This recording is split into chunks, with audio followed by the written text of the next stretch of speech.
Hi, it's Tom B of Old Tom's Wormery.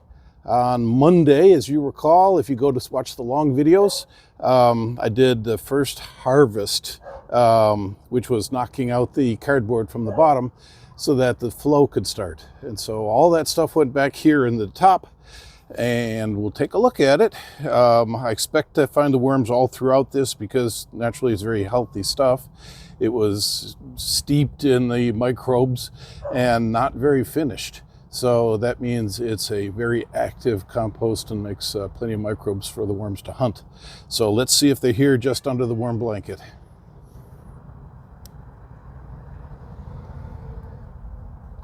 All right, blanket's moving. There they are.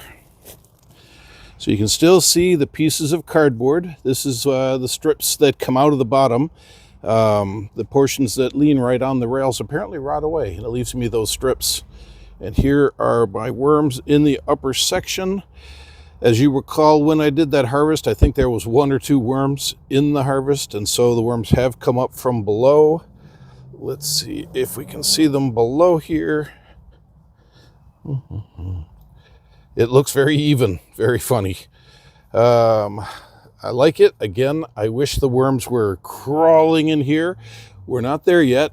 And I do worry because the quality of compost that came out of the bottom is very unfinished.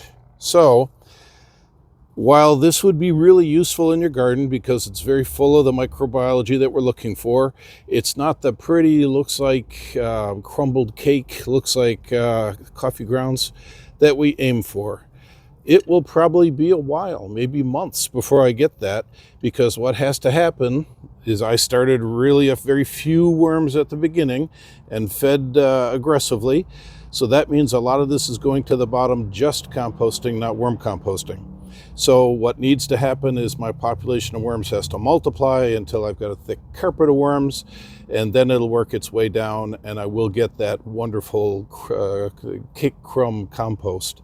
But till then, I will use this stuff. I will throw a lot of it back into the top, keep giving it food scraps and also some worm chow so that it breaks down into the cake. That's Friday, day 95. I'll probably put a stripe of food on one side and we'll be good to go until Monday. See you then.